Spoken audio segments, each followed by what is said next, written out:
Fala galera, mais uma vez eu, Alexandre Magalhães, na resenha com Magalhães, para falar dos times do futebol brasileiro e dos campeonatos que estão em curso. Brasileirão 2025, segunda rodada. Neste sábado, dia 5 de abril, três jogos. Dois jogos no mesmo horário, começou lá às 7 horas da noite. Tivemos o Ceará vencendo o Grêmio por 2-0.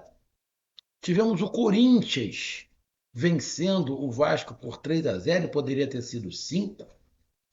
E, fechando este sábado, tivemos no glorioso Botafogo, o atual campeão brasileiro, vencendo o Juventude por 2-0 em casa.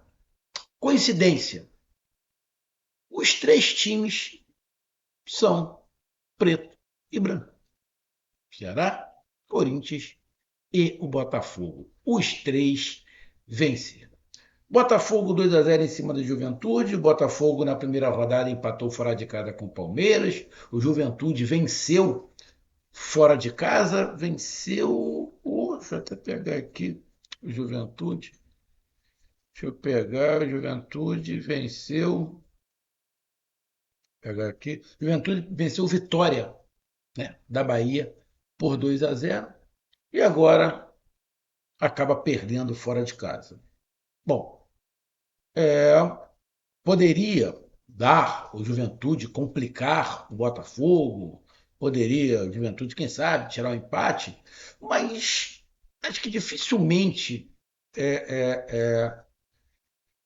alguém, tirando a torcida do Juventude, né, apostaria neste jogo numa vitória do Juventude.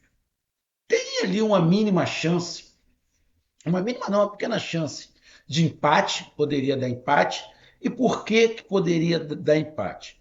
Na minha opinião, né, essa pequena chance que poderia dar empate, pela forma como o Botafogo veio, né, após a sua pré-temporada. E do que eu estou falando para a galera que não acompanha o Rio de Janeiro, né? Porque todos os vídeos que eu faço dos times do Rio de Janeiro, a grande maioria não é do Rio que assiste, é de fora do Rio. Então, de vez em quando eu repito as coisas, que eu vou falar, pô, irmão, tu fala isso toda hora. É porque o público que eu assiste geralmente não é do Rio, tá? É de fora. Então, só para a galera que não acompanha o Botafogo não teve um início de ano muito bom, e aí você entenda de como quiser. O dono do Botafogo falou que o Campeonato Carioca não vale para nada, a Recopa não vale para nada, não valeria para nada a Supercopa, ou seja, o Botafogo, a palavra certa, foi ridículo no Campeonato Carioca, perdeu dois títulos, né? Perdeu a Supercopa e a Recopa, e o dono do Botafogo falou que o ano iria começar em abril. O Botafogo teve um mês só treinando, fez dois amistosos, mas amistosos não vale absolutamente nada. Ficou um mês treinando e o jogo oficial, né, foi contra o Palmeiras, né, que empatou. E aí depois o Botafogo teve o jogo da Libertadores, que o Botafogo perdeu. Então esse é o terceiro jogo do Botafogo após a pré-temporada que ele fez em março. E aí o Botafogo, com o Renato Paiva, o treinador, né, é, adotou uma forma de jogar com três volantes, beleza? Então, para mim, a chance que o Juventude tinha de empatar poderia ser por causa desse esquema do Paiva de três volantes, tá? Que é um esquema onde se tem muito menos criatividade no setor da frente, onde você deixa um jogador de habilidade como o Savarino muito limitado nas suas movimentações e muito sobrecarregado. Você deixa o Igor Jesus na frente sem receber muita bola e você deixa um Arthur que não é nem um gênio da bola, um bom jogador, não consigo compará-lo com o Luiz Henrique, mas é um bom jogador que pode ajudar, também muito limitado pelo seu lado. Então, diante desse esquema, quem sabe o Juventude poderia empatar. Mas o normal seria o Botafogo vencer, como venceu. E aí, eu particularmente, né, Eu estou assistindo os jogos do Botafogo para me ver qual é a evolução do Botafogo, como o Renato Paiva vai montar esse time, como ele pensa esse time, até porque eu conheço o Renato Paiva do trabalho do Bahia, tá? É que ele teve alguns problemas lá, alguns não foi culpa dele, era culpa do elenco. Mas eu já vi o trabalho do Renato Paiva, então eu quero ver se ele vai continuar pela mesma linha que ele estava no Bahia ou se ele vai mudar, tá? Então, é interessante a gente acompanhar, até porque o Botafogo é o atual campeão brasileiro e atual campeão da Libertadores. Então, 2-0 Botafogo em cima do Juventude, para mim deu a lógica e para adiantar, para mim, justo a vitória do Botafogo. Mas a gente vai falar sobre esse jogo. Então eu peço a você, meu amigo torcedor do Botafogo, meu amigo torcedor do Juventude, eu peço que você curta, compartilhe, inscreva-se no canal, dê o seu like, ative a notificação, coloque seus comentários. Se você quiser ajudar o canal a crescer, você pode dar através do Pix, que é o número do nosso WhatsApp, você pode dar através do Superchat, quando estiver com lives, e você pode dar através do clube de membro do canal Resenha com uma grana aqui embaixo de azul. E agora você pode ajudar através do Valeu, que é esse coração que se filar todo lado compartilhar. Mais uma coisa, não deixe de se inscrever no canal, porque mais da metade da galera que acompanha o canal não é inscrito, então dá essa moral pro canal e inscreva-se no canal. Vamos aqui logo para a classificação. Bom, com este resultado, o Botafogo chega à terceira colocação com 4 pontos. Os 3 primeiros venceram hoje. O Corinthians, que é o líder, tem 4 pontos. O Ceará, que é o segundo colocado, tem 4 pontos. E o Botafogo, terceiro colocado, com 4 pontos. A diferença é, o Corinthians tem um saldo de 3. O Ceará tem um saldo de 2 e o Botafogo também tem um saldo de 2. Mas por que o Ceará está na frente do Botafogo? Porque o Ceará tem 4 gols pró e o Botafogo apenas 2. Bom, o Botafogo pode ser ultrapassado por Fortaleza, por Cruzeiro, por Fortaleza e Cruzeiro, que os dois podem chegar a 6 pontos.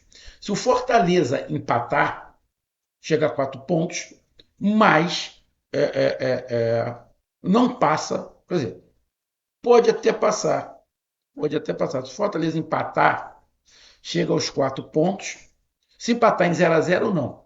Mas se empatar com gols, ponto Fortaleza empate em 1-1. O Fortaleza vai ficar com gols pró 3.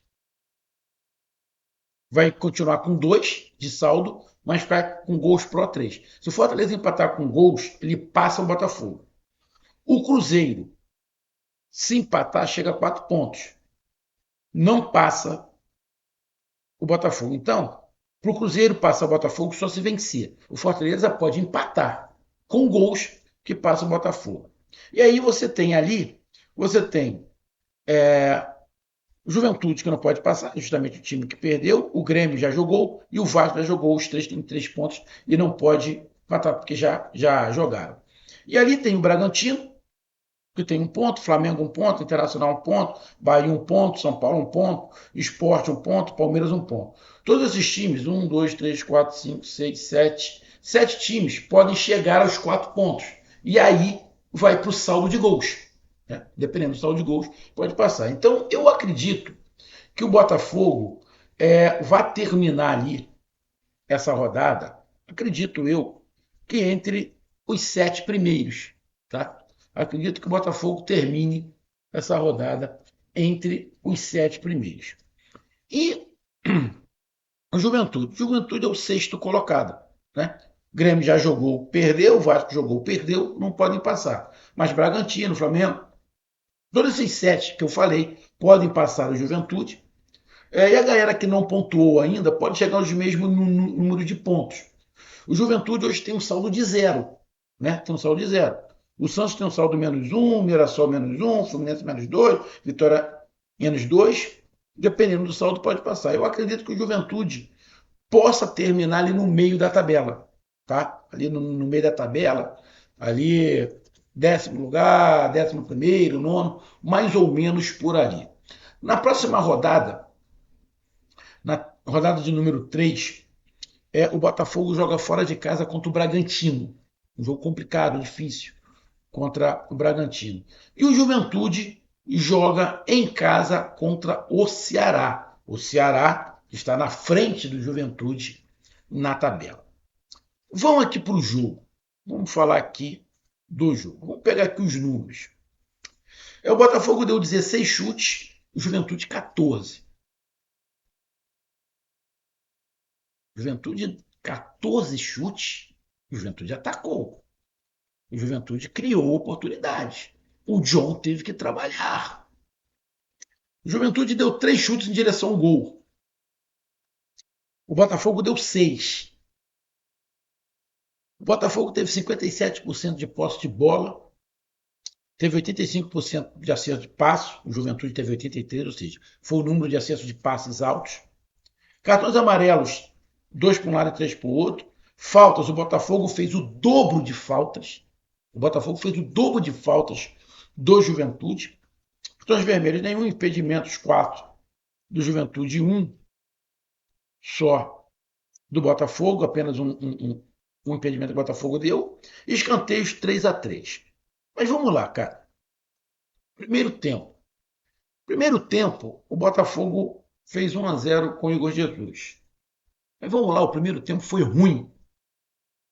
Primeiro tempo ruim. E aí o que me chamou a atenção, né? Eu sei, né? O Botafogo tem jogo pela Libertadores, né? Em casa. Mas você jogar contra o Juventude com 3 volantes, com todo respeito à Juventude, mas você entrar para jogar contra o Juventude com 3 volantes, bom, acredito eu,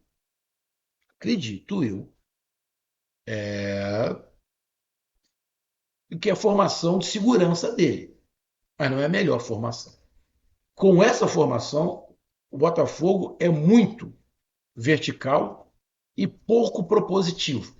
É um time que cria menos, onde tem mais dificuldade dos atacantes de jogar, mais dificuldade do Igor Jesus tocar na bola. Eu, particularmente, para o Botafogo, eu não gosto desse esquema. Mas ele entrou com 3 volantes. Gregory, Patrick de Paula e o Marlon, que fez uma grande partida. O Arthur por um lado, o Savarino por outro e o Igor Jesus na frente. O primeiro tempo foi ruim. Ruim. Com poucas chances de ambos os lados. Vou ser bem sincero, não estava sofrendo muito o Juventude. Até que saiu o gol. Né? Uma das poucas jogadas que aconteceram no primeiro tempo. E ali, com o Arthur acabou encontrando o Igor Jesus na cabeça, ele deu uma desviada de cabeça, tirou do goleiro, fez 1-0. Mas aconteceu muito pouco no primeiro tempo. Futebol muito pobre, muito fraco. Muito fraco. Jogo muito chato. Aonde o Juventude não estava jogando mal, estava conseguindo até competir ali contra o Botafogo, porque o Botafogo não produzia muita coisa. O Juventude também não, mas o Botafogo, que tinha que dar as cartas, o Botafogo que tinha que comandar, também não comandava. Mas com este esquema, com 3 volantes, fica difícil.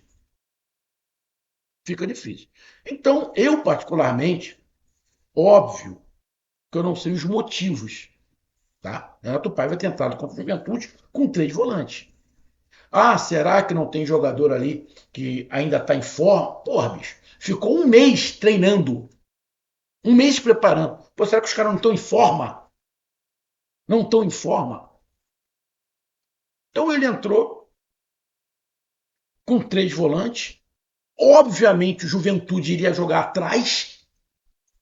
Iria jogar atrás. Cara, eu sinceramente eu não entendi, porque o Renato Paiva poderia não colocar o Sangue, Sandy Rodrigues. Tudo bem. Mas jogava, colocar um outro jogador aberto. Ele botou ali o Cuiabano, né? Pelo lado direito esquerda, mas ele poderia botar um outro jogador aberto pelo lado esquerdo, tirava um volante, botaria o Savarino por dentro, para dar mais criatividade, dar mais flexibilidade, jogar pelos 2 lados, tentar quebrar as linhas, porque o Juventude iria jogar atrás. Então, eu particularmente, eu não gostei do que eu vi no primeiro tempo. E eu acho que tem muito a ver com iniciar com 3 volantes. Eu tenho quase certeza que alguns amigos que eu tenho botafoguenses também não gostaram. Venceu o primeiro tempo por 1-0, mas o primeiro tempo não foi bom. E aí termina o primeiro tempo 1-0. Um jogo fraco. E aí eu coloco a culpa nesse jogo fraco no Botafogo. Vai para o segundo tempo. Com o desenrolar do segundo tempo,